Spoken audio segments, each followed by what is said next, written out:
Halo guys, Mindset for Success di sini. Jangan lupa sebelum kita mulai videonya, klik tombol subscribe dulu ya guys, agar kamu selalu dapat video terupdate dari kami yang dapat menjaga konsistensi mindset kamu. Buruan guys, di subscribe, gratis.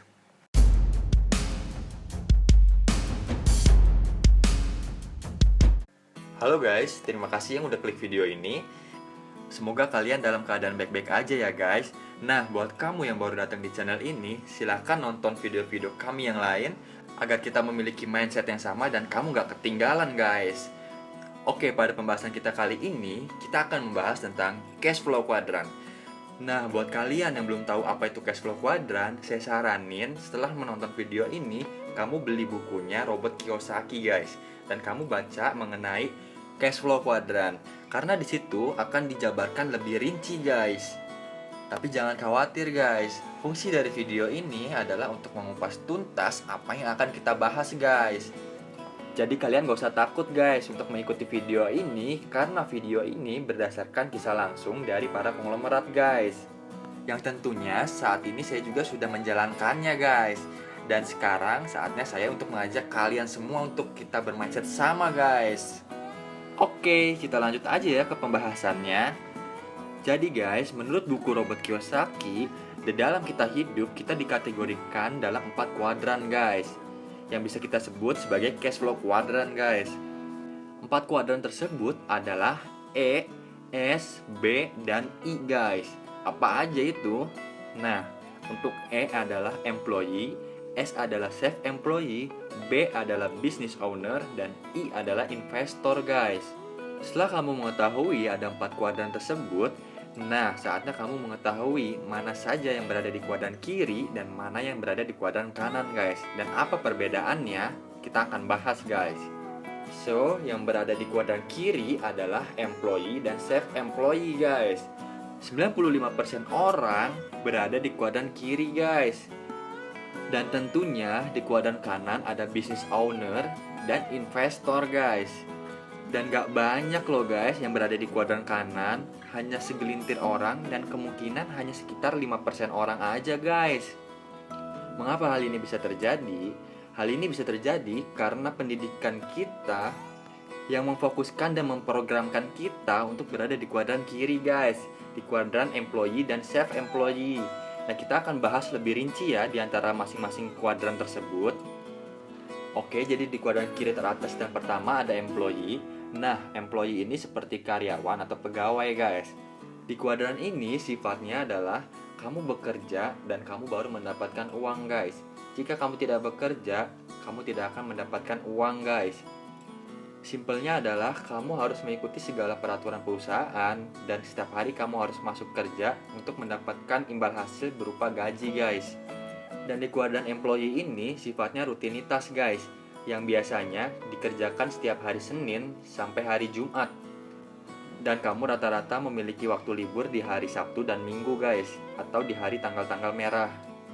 Jika kamu berada di kuadran ini, kamu hampir tidak banyak memiliki waktu luang guys, karena hampir 80% waktu kamu untuk bekerja di perusahaan tersebut guys. Nah, yang kedua ada self-employee. Mungkin sewaktu kamu kecil, kamu bercita-cita menjadi dokter, artis, pengacara, pilot, dan lain-lain.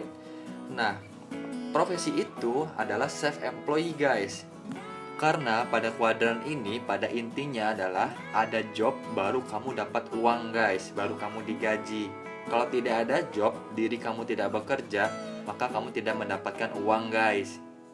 Contohnya seperti dokter harus menangani sebuah pasien dulu untuk bisa mendapatkan gaji.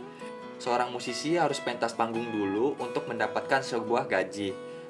Seorang pengacara harus memiliki klien dengan permasalahannya, setelah itu baru mereka mendapatkan gaji. Meskipun kamu sudah memiliki bisnis, namun bisnis kamu setiap harinya memerlukan kamu untuk memecahkan masalahnya. Nah, itu juga masih termasuk dalam kuadran self-employee guys. Pada intinya di kuadran self-employee ini, diri kamu dibutuhkan untuk bekerja dan lalu kamu dapat penghasilan guys. Nah, itulah kuadran kiri guys. Pada dasarnya, kedua kuadran kiri ini memiliki persamaan yang sama guys. Keduanya memiliki persamaan bahwa diri kamu harus bekerja untuk mendapatkan uang guys. Dan kamu juga harus tahu bahwa mayoritas 95% orang berada di kuadran kiri guys. Hal itu dikarenakan memang pemerintah sudah memproyeksikan kita dalam pendidikan kita untuk berada di kuadran kiri guys, untuk menjadi seorang profesional dan memecahkan masalah di perusahaan guys. Dan 95% orang tersebut merasa setuju guys dengan ini. Kenapa? Karena di kuadran kiri memberikan kenyamanan dan keamanan guys. Tapi kamu juga perlu hati-hati guys, karena diri kamu tidak mungkin bekerja untuk seumur hidup guys. Ada di mana masa produktif kita menurun guys. Ada di mana masa-masa kita tidak dapat lagi bekerja, atau ketika kita sakit, ketika kita sudah tidak mempunyai power sekuat yang dulu, dan kita harus rehat guys. Dan disitulah terkadang orang-orang yang di kuadran kiri ingin pindah ke kuadran kanan guys. Memang mereka memiliki uang yang banyak dikarenakan hasil mereka bekerja selama ini guys. Namun perlu diingat guys bahwa kamu juga sudah tidak memiliki tenaga seproduktif yang dulu guys. Jadi pada intinya di kuadran kiri yaitu employee dan self-employee adalah BMU guys, bekerja mencari uang dan berada di sifat zona keamanan dan kenyamanan guys. Oke, setelah kamu dapat mengerti bagaimana di kuadran kiri bekerja, nah sekarang kita akan pindah ke kuadran kanan guys. Nah, kalian masih fokus kan guys? Oke, jadi di kuadran kanan ini ada business owner dan investor. Nah, kita akan jabarkan di business owner dulu ya guys. Nah, di business owner ini adalah seorang pemilik perusahaan atau pemilik waralaba pribadi guys. Tidak peduli besar atau kecil usahamu, jika usahamu sudah memiliki sistem dan tidak membutuhkan kamu berada di dalamnya, kamu sudah memiliki kuadran di sebelah kanan guys. Sehingga kamu bisa memiliki kebebasan waktu untuk melakukan hal yang kamu inginkan guys.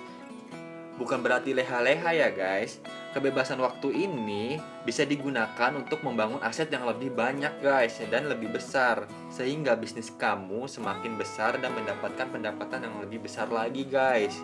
Sedangkan bedanya kalau kamu berada di kuadran kiri, waktu kamu sudah habis untuk mengerjakan beberapa pekerjaan di kuadran kiri guys, yang mana kamu tidak bisa fokus untuk memperbesar atau memperbanyak aset kamu yang berada di kuadran kanan guys.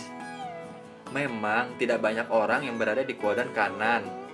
Di kuadran kanan berarti kamu juga harus siap dengan pendapatan yang tidak menentu guys. Bisa jadi besar, bisa jadi kecil, bisa jadi besar banget, bisa jadi kecil banget. Apa kamu sudah siap guys akan hal itu? Dan pemilik usaha yang sudah tersistematis ini memiliki tanggung jawab yang besar loh guys. Karena di samping pendapatan yang semakin besar, maka akan memiliki tanggung jawab yang semakin besar juga guys. Nah, lalu kita akan membahas tentang kuadran yang terakhir ya guys, kuadran kanan dan yang kedua, yaitu kuadran investor. Kalau bisa dibilang sih, kuadran yang terakhir ini adalah dewanya para dewa ya guys. Karena konsep dari investasi ini atau seorang investor ini adalah mancing uang dengan menggunakan uang untuk mendapatkan lebih banyak uang. Nah, begitu guys konsep menjadi seorang investor. Mereka akan memberikan sejumlah dana atau modal dengan persentase pembagian hasil yang mereka sudah setujui guys. Yang mana di sini seorang investor ini tidak perlu bekerja guys untuk mendapatkan uangnya. Mereka hanya perlu menyetorkan uangnya saja untuk mendapatkan uangnya kembali dan lebih banyak guys. Tapi perlu diingat ya, bukan hanya secara cuma-cuma loh guys. Kamu harus punya ilmunya terlebih dahulu guys untuk melakukan itu. Dan ilmunya inilah yang biasanya sangat mahal guys. Makanya kebanyakan para investor berpendapat bahwa investasi terbaik adalah investasi pada otakmu guys.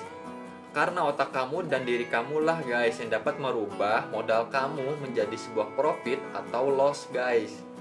Investasi tanpa ilmu itu sama aja kamu merencanakan kegagalan ya guys. Nah, perlu diketahui juga bahwa kuadran investor ini adalah yang paling memiliki zona kebebasan paling tinggi guys. Kalau kamu belum tahu investor itu seperti apa, nah investor ini seperti seseorang yang memegang saham atau pemilik properti dan sebagainya guys.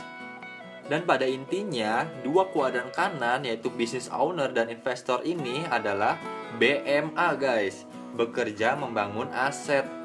Nah, dan di kuadran kanan ini memiliki zona kebebasan guys. Namun sayang, hanya sekitar 5% orang aja guys yang ada di kuadran kanan. Kamu mau gak di kuadran kanan guys? Oke, jadi segitu aja ya guys pembahasan kita kali ini. Sebelum saya akhiri videonya, saya akan ulas kembali ya guys, biar kamu makin ingat tentang konsep ini guys. Nah, di konsep kiri ada employee dan self-employee guys. Sedangkan di kuadran kanan ada business owner dan investor. Kuadran kiri itu BMU, bekerja untuk mencari uang dan berada di zona kenyamanan guys. Mereka menukarkan tenaga dan waktu mereka untuk mendapatkan uang. Sedangkan di kuadran kanan itu BMA guys, bekerja membangun aset. Nah, di kuadran kanan ini berada di zona kebebasan guys.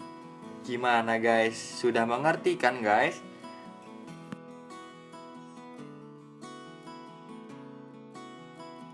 Sekian dulu ya guys video kali ini. Kalau kalian suka dengan videonya, klik like dan subscribe serta nyalain tombol notification-nya ya. Sampai ketemu di video selanjutnya.